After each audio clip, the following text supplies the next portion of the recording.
Hello everyone, कैसे हो आप सभी। मैं उम्मीद करता हूँ कि आप सब ठीक होंगे एंड आपकी प्रिपरेशन भी अच्छी चल रही होगी। आप सभी का मैं स्वागत करता हूँ आपके अपनी यूट्यूब चैनल तैयारी स्मार्टली पे। जो लोग नए हैं इस चैनल पे वो प्लीज़ चैनल को सब्सक्राइब कर लें एंड नोटिफिकेशन बेल को भी क्लिक कर लें ताकि आपकी कोई भी अपडेट आपसे मिस ना हो।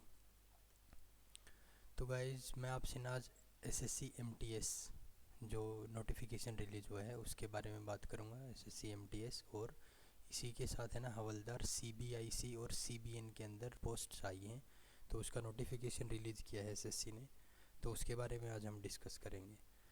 तो जो नोटिफिकेशन था उसके अकॉर्डिंग जो फॉर्म्स फिल करने की डेट है वो है 18 जनवरी से लेके और 17 फरवरी तक। इन डेट्स के बीच में आप इसको फॉर्म को फिल कर सकते हो। फ़ीस की जो लास्ट डेट है वो है 19 फरवरी ऑनलाइन की। अगर आपने ऑनलाइन फ़ीस सबमिट करनी है तो उसकी लास्ट डेट है 19 फरवरी। और अगर आपने ऑफलाइन फ़ीस जनरेट करनी है, मतलब चालान के थ्रू फ़ीस सबमिट करनी है, तो उसकी लास्ट डेट है आपकी 20। और अगर आपसे फॉर्म भरते टाइम अगर कोई गलती हुई है तो उसकी करेक्शन के लिए डेट पहले ही अनाउंस कर दी है, तो उसके लिए है 23 से लेके और 24। 23 और 24 को 2 दिन आप जो भी आपने फॉर्म सबमिट किया है उसमें अगर कोई आपसे एरर है तो उसको आप करेक्ट कर सकते हो इस टाइम पे। और जो एग्ज़ामिनेशन जो शेड्यूल किया गया है आपका एसएससी द्वारा वो है लगभग अप्रैल 2023 के अंदर एसएससी आपका एग्ज़ाम कंडक्ट कर लेगा। तो ये था नोटिफिकेशन का ओवरव्यू जो डेट से के रिगार्डिंग था। अब बात करते हैं हम वैकेंसीज़ की। तो गाइज, अगर हम वैकेंसीज़ की बात करते हैं तो लगभग 11 से 12 हज़ार के अप्रोक्स हैं। एसएससी ने काफ़ी अच्छी खासी जो हैं पोस्ट रिलीज़ की हैं अब की बार एमटीएस के अंदर और हवलदार की नोटिफिकेशन के साथ। लगभग अगर एमटीएस की बात करें तो 10,800 अप्रोक्स हैं। ये इससे ज़्यादा ही होंगी, इससे कम नहीं हो सकती, ये पक्का है। और हवलदार की जो सीबीआईसी और सीबीएन के अंदर जो है वो है 529। अगर हम इन दोनों को जोड़ देते हैं लगभग 11 साढ़े 11 हज़ार के आसपास ये पोस्ट होती हैं। तो जो कन्फ्यूजन है ना बच्चों का अब वो है इसके अंदर कि अब की बार सिलेक्शन कैसे होगा, मतलब कि एग्ज़ामिनेशन पैटर्न क्या रहेगा।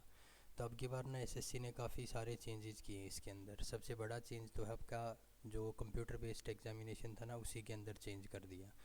क्या होगा अब की बार, डायरेक्ट जो आपका सीबीटी था उसी को 2 सेक्शंस के अंदर एक ही दिन बांट दिया। सबसे बड़ा कन्फ्यूजन है कि ये सेशन 1 और सेशन 2 क्या अलग अलग होंगे? नहीं, ये दोनों एक ही दिन होंगे आपके।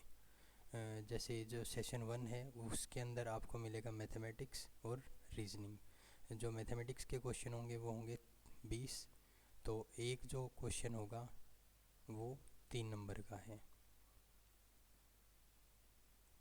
3 मार्क्स का हो गया। तो इस हिसाब से ये 60 नंबर का मैथ का पेपर होगा और 60 नंबर का ही रीजनिंग का होगा। और टोटल टाइमिंग मिलेगा इस सेशन 1 के लिए 45 मिनट्स। जैसे ही ये 45 मिनट्स ख़त्म होंगी उसके साथ ही आपका सेशन 2 स्टार्ट होगा।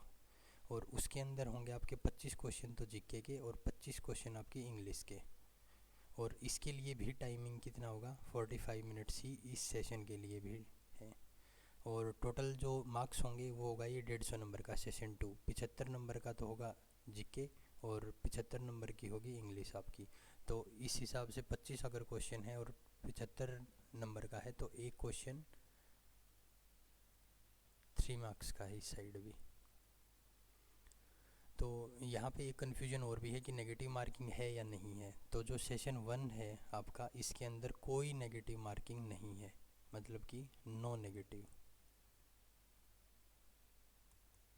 लेकिन जो आपका सेशन 2 है इसके अंदर नेगेटिव मार्किंग है।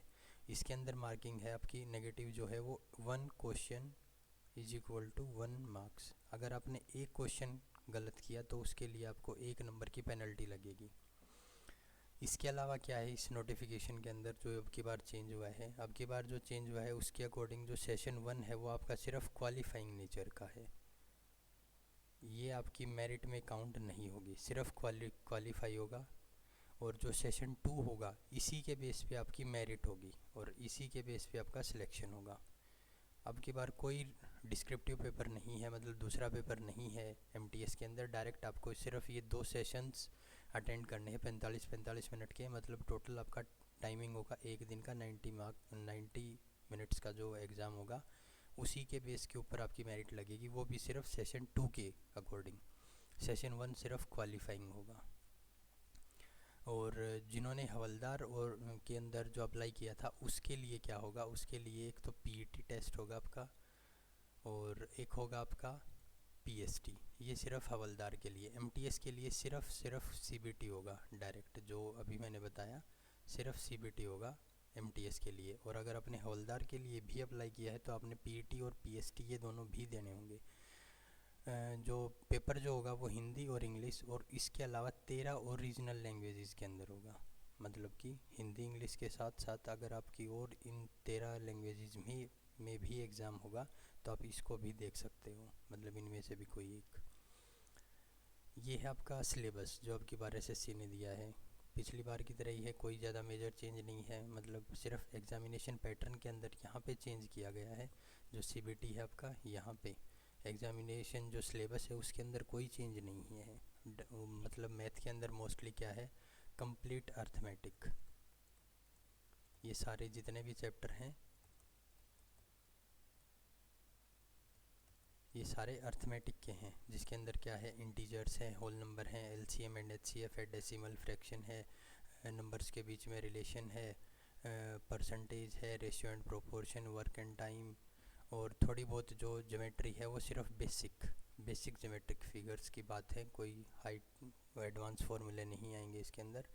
रीजनिंग भी सेम है, मतलब जो नॉर्मली एसएससी पूछती है कुछ वैसे ही है, लेकिन काफ़ी एसएससी सीजीएल से काफ़ी चैप्टर्स इसके अंदर कम दिए गए हैं। ऐसे ही जनरल अवेयरनेस का सिलेबस है और ये इंग्लिश का सिलेबस है, इसके अंदर ज़्यादा चेंज नहीं है। इसके अलावा जो पीईटी और पीएसटी की बात कर रहे थे हम, जो सिर्फ हवलदार के लिए होगा, तो उसकी भी स्टैंडर्ड्स दिए गए हैं। जैसे पीईटी के अंदर क्या है, सिर्फ अब की बार वॉकिंग है, कोई साइकिलिंग नहीं है। और जो वॉकिंग है वो आपकी 1600 मीटर मेल के लिए है, वो भी कितने मिनट के अंदर, 15 मिनट के अंदर। और फीमेल के लिए 1 किलोमीटर की है 20 मिनट के अंदर। और जो पीएसटी है उसके लिए मेल के लिए हाइट चाहिए 157.5 सेंटीमीटर, इतनी हाइट आपको चाहिए ही चाहिए। और इसके अलावा मेल के लिए चेस्ट आपको 81 centimetre with 5 centimetre of expansion, ये आपको मस्ट है। और फीमेल के लिए हाइट 152 सेंटीमीटर है। इसमें रिलैक्सेशन अलग है, रिलैक्सेशन के साथ नहीं है, ये जनरल कैटेगरी में अगर आप फॉर्म फिल कर रहे हो तो उसके लिए है 157.5 सेंटीमीटर की हाइट। सेम हाइट फीमेल्स के लिए है 152, और इसके अंदर रिलैक्सेशन दिया गया है आपको 2.5 सेंटीमीटर का, अगर आप इन कैटेगरीज़ में आते हो तो। और इसके अलावा फ़ीमेल के अंदर वेट है 48 किलोग्राम का, ये होना ही चाहिए आपके अंदर पीएसटी को क्वालिफाई करने के लिए, अगर आप हवलदार में अप्लाई कर रहे हो तो। और एमटीएस के लिए कोई पीएसटी या पीईटी नहीं है, उसके अंदर डायरेक्ट आपको जो सेशन 2 है उसकी मेरिट लिस्ट क्रॉस करनी है, बस उसके बाद आपको फाइनल मेरिट लिस्ट के लिए एलिजिबल कर लिया जाएगा। इसके अलावा जो था सीबीटी सेशन 1 था, इसके लिए ना क्वालिफाइंग मार्क्स रिलीज़ किए गए हैं अब की बार, कि आपको इतना तो लेना ही पड़ेगा क्वालिफाई करने के लिए। तो उसके लिए जो जनरल कैटेगरी का है उसको 30% मिनिमम इतना स्कोर करना ही करना पड़ेगा। अगर ये नहीं करोगे तो सेशन 2 के लिए, मतलब आप कितना भी अच्छा स्कोर कर लो सेशन 2 के अंदर, आपको मेरिट लिस्ट के अंदर काउंट नहीं किया जाएगा, क्योंकि आपने क्वालिफाई नहीं किया था। तो सेशन 1 के लिए जनरल कैटेगरी को 30% स्कोर करना पड़ेगा 100%। तो नोटिफिकेशन में बस यही था। नोटिफिकेशन में इससे ज़्यादा कुछ डिटेल नहीं है, बाकी हैं कि फ़ोटो कैसा लगाना है, वो ब्लर नहीं होना चाहिए, विदाउट स्पेक्स हैं, वो सब डिटेल्स थी। तो काम की बात सिर्फ यही थी। अब बात आती है कि मैं आपकी कैसे हेल्प करूँगा इस प्रिपरेशन के अंदर। तो कोई भी एग्ज़ाम है उसके लिए लास्ट ईयर जो क्वेश्चन पेपर हैं वो बहुत ही हेल्पफुल होते हैं। जो लास्ट ईयर क्वेश्चन पेपर हैं उसकी बात कर रहा था मैं, जो प्रीवियस ईयर क्वेश्चन पेपर हैं।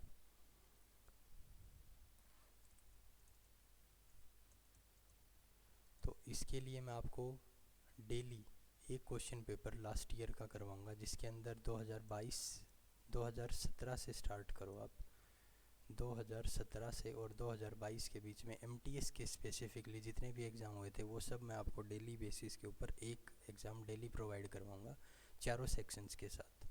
उसमें रीजनिंग भी होगी, मैथ भी होगा, इंग्लिश भी होगी और जीएस भी होगी। तो ये चारों मैं आपको एक डेली प्रोवाइड करवाऊँगा। तो आज के लिए बस इतना ही था। अब मिलते हैं नेक्स्ट वीडियो के अंदर, और तब तक आप चैनल को प्लीज़ सब्सक्राइब कर लेना, क्योंकि उसके बिना आपको पता नहीं चलेगा कि कब वीडियो डली और आप मिस कर दोगे। और बेटर ऑप्शन है आपके लिए इस बार, क्योंकि वैकेंसी जो है लगभग 11,000, मतलब ये तो 11,000 तो वो हैं जो ऑफिशियली रिलीज़ कर दी गई हैं। उम्मीद यही है कि ये पोस्ट लगभग 15,000 के आसपास जाएंगे, क्योंकि सीजीएल के अंदर भी आई जब नोटिफिकेशन आया था तब अराउंड 20,000 के आसपास पोस्ट थी। लेकिन बाद में जो इंक्रीज़, डिपार्टमेंटल जो इंक्रीज़ थी वो लगभग 35 to 37,000 के आसपास थी। तो इसके अंदर भी उम्मीद लगाई जा रही है कि पोस्ट जो है ना इंक्रीज़ होके आएंगी। इसलिए please prepare better for this post and thank you.